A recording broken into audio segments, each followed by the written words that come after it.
What's going on, people? We are Tottenham TV, and it is that time of the year again. It is time for Unpopular Opinions. We're going to do a few episodes of series of Unpopular Opinions. We got Brian Daigle in the studio to do the Unpopular Opinions as well. So you excited for this one, Brian? I am. I always love watching this. I enjoyed doing it last year. This is actually good fun. I'm really looking forward to this. Well, let's get straight into it, and I'm sure there's going to be a lot of Levy ones coming through. I actually haven't had a look at too much of what's come through, so it's going to be a bit of a surprise. But let's go into the first one from Real D Mangs. DR on Twitter says that Bissouma is going to be the best number 6 in the league under Ange Postecoglou. I think when you look at the things, I don't think that's unpopular. I think best in the league, though. Oh, best in the. I think it's to be right up there. I honestly do. I think when we look at things with Postecoglou coming in, players that we think will flourish, I think he goes to the top of the queue. Yeah, I do think he is going to flourish under Postecoglou, but is he going to be the best in the league when you're looking at players like Declan Rice and Rodri and all these kind of massive midfielders? Is Bissouma going to be the best in the league? I think he's going to be up there. I seriously... On that level, on a Rodri and Declan Rice level? Rodri's pushing it, but we're saying he'll be up there. I think he's got all the capabilities to. If you look at it and going back to the day, I still say the first year we got Champions League football with Harry Redknapp, we don't do it without Wilson Palacios. That man came in and did exactly what we were lacking. And I think Bissouma, we all saw what he did for Brighton. We all saw what he did in the last couple of games when he was allowed to do what he does. And the shackles were lifted from Conte. I think we have a gem on our hands, so I could put him up there. I agree with you. I think he is going to come on leaps and bounds this year in an Ange system. But to say he's going to be the best number 6 in the league, I think is just a bit of a stretch for me. Was it the best or one of the best? The best. Okay, the best. I thought it was one of the... The best. Okay. Who'd have thought that I'd start off being the positive one and you would be putting me in my place? And no, I think if the question was one of... Okay, so maybe that is unpopular. All right, let's go on to the next one from Davy Spurs. And he says, if a Saudi club comes in for Son and it's 60 million plus, we should sell and reinvest the money in Maddison and put 30 on top of that and go and grab Barnes too. What would you say to that? So we discussed this on the update, haven't we? Did, yeah. 60 million for me, no go. But with everything he said about that, I would replace Harvey Barnes and put Alex Scott there.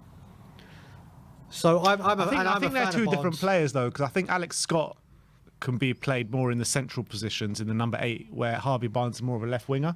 So if we were to sell Son, then obviously we'd need to replace him with a left winger.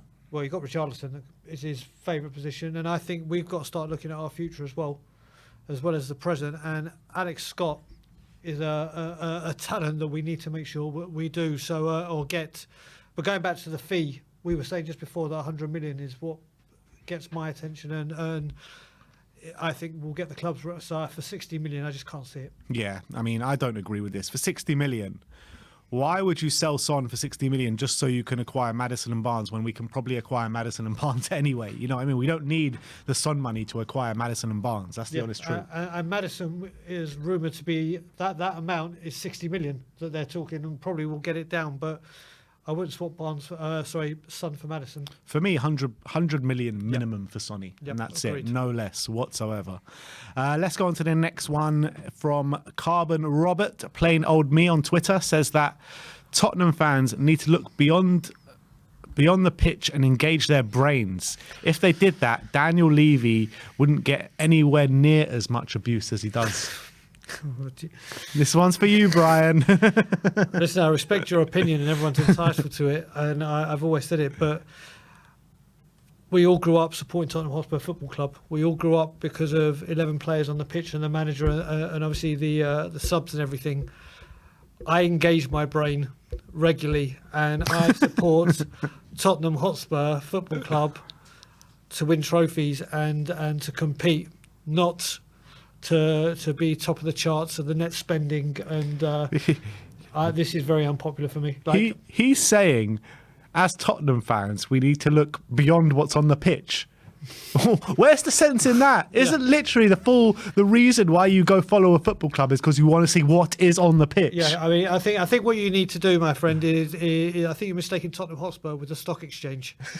I think that's what's happening, because that's unfortunately what we're becoming. It's becoming, like I said to you earlier in the show, we're becoming a team that cares about the finances and structure of deals and profits and things off the football pitch as opposed to what came on it. When we all started watching football, whatever team you support, whatever sport you watch, it's what goes on the pitch. Yeah, but in terms of that, I mean, obviously when we all started supporting Spurs and getting into football however many years ago it was, finances weren't as prevalent in the game as they are now, and they play a much more of a defining factor and all that kind of stuff than it was then. There's so much more money in the game right now. So, I mean, you do have to be wary of that kind of thing. And when you're saying that other fans don't focus too much on the structure of deals and don't focus too much on the amount of deals and stuff like that, I don't think that's true. I think all fans of all clubs, all different, maybe not Man City, maybe not Chelsea, maybe not the clubs that are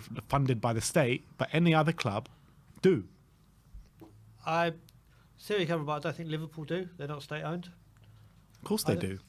100% they do. What, 75 million Coutinho, 75. When they signed Van Dijk for 75 million, loads of fans were saying that they overpaid. Yeah, loads of fans. But this is what their manager wanted. But we're getting away from the thing. I thought we were talking about fans. Yeah, no, this is what I'm getting back to. When it comes down to this, this is what football, unfortunately, and not just Tottenham Hotspur, this is what football has become now. It's about money. And listen, it's all well and good if this money comes in. And like I said, I would never have a problem if it went back into the football team. As we were told, this stadium's a game changer, and it's just not. All right, let's move on.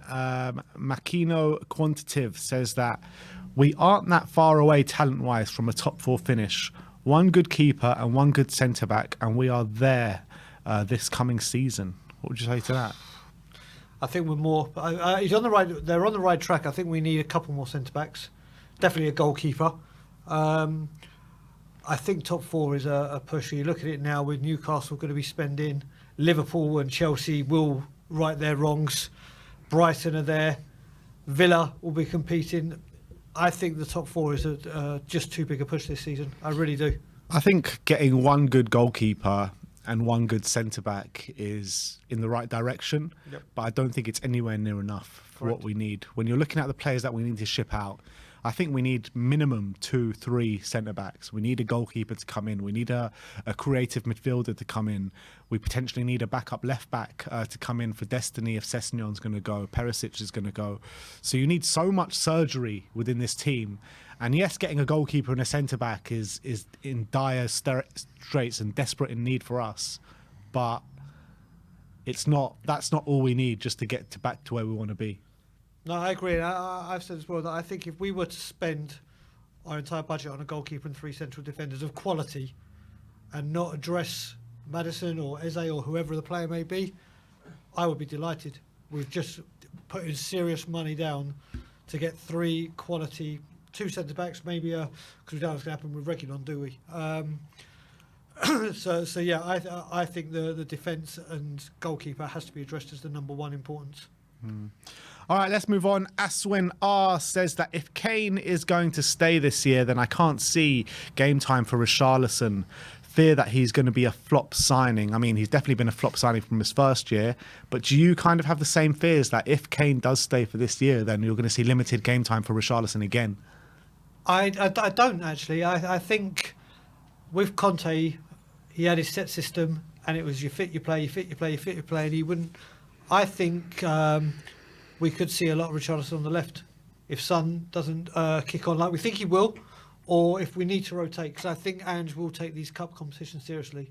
So rotation is going to be a key factor in this. And I think Richarlison will get more time. I think he will. And I think he'll prove... Listen, I think we'll have a better season than he did last season. It's not going to be hard, is it? Yeah, the thing is, though, I kind of maybe agree with this because when you're looking at an Ange system, I don't think Richarlison fits out wide, because what Ange likes from his wingers is for them to push really wide and get crosses in the box, and not to come too centrally. Where Richarlison likes to work, he likes to cut in and come more centrally. So I think like the only spot really where he can play in an Ange system is that number 9, really high pressing from the front.